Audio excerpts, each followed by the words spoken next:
What do people need to know about home inspections?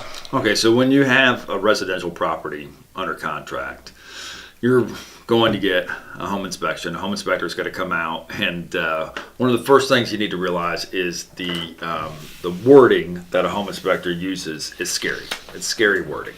They're going to say things like monitor, observe, poor quality, safety issue, and all those things are real scary to hear, but they might not be a legitimate item that is in need of repair. Doesn't mean they can't ask for it. Doesn't mean that if you want the seller to fix it, you can't ask to have them fix it. But it's just scary language. And seriously, what we're looking for is a building defect or something that's in need of repair or not performing its intended function. Those are the main reasons why you have a home inspection. Those are the things that you should be concerned about. Something that is not, the HVAC is not working. There's an active leak in the plumbing.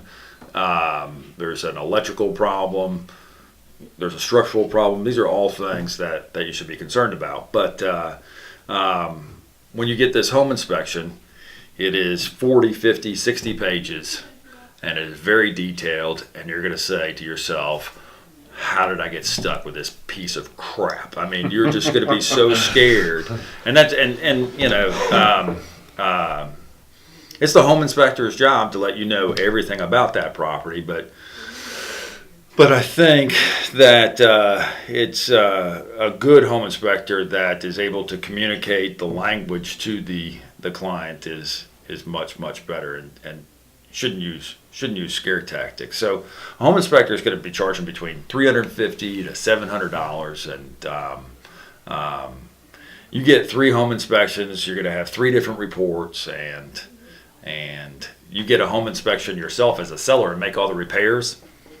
Another home inspector is still going to find something that's wrong with it. But one of the biggest things that we need to know, especially with older homes, or is there an issue with a home that is currently non-compliant that was compliant when they built the home, and therefore it's grandfathered in, but it's still a safety issue or concern today.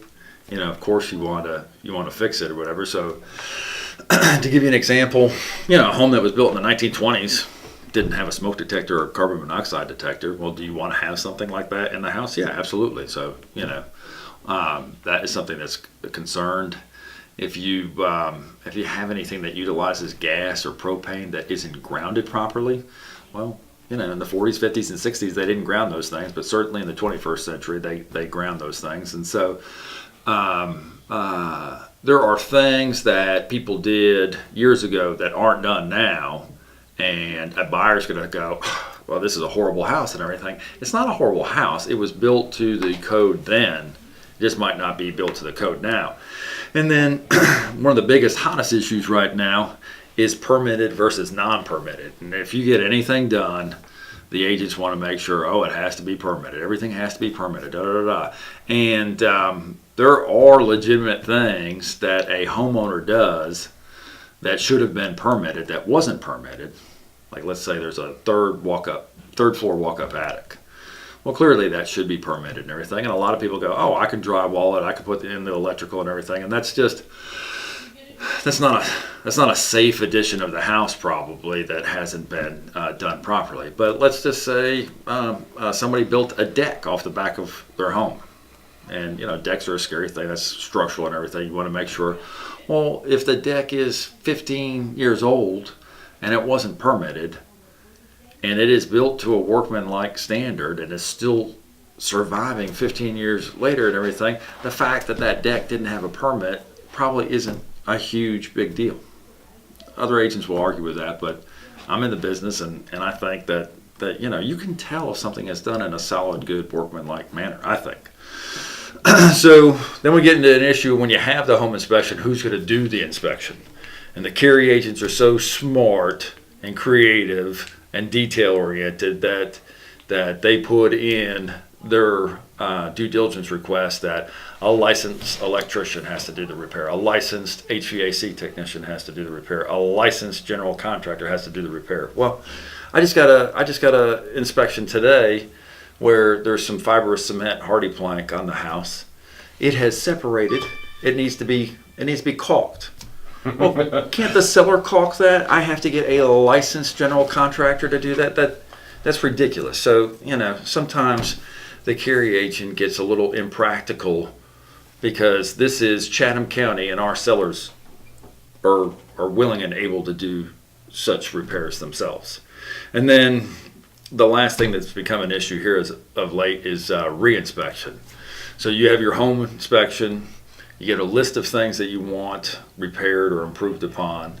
The seller agrees to do it. They check off that they've done everything that you requested.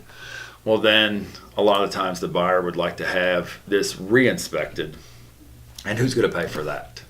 And that is a bone of contention because the seller doesn't think they should pay for a re-inspection, but the buyer is like, well, if you didn't have a messed up house, I wouldn't have to have a re-inspection. Probably if you use a licensed electrician and a licensed HVAC guy, the receipt should be proof enough that the repair was done. But if you have a well that might have had some kind of contaminant, bacteria, coliform, and it needs to be shocked, well, retesting a well is just as expensive as the original testing of the well. And so if the seller failed the test, maybe you would ask the seller to do the reinspection in that situation. So there's all these little different nuances. The home inspection is certainly what we call round 2 of negotiations. And it takes a skilled agent to help both buyers and sellers through that process.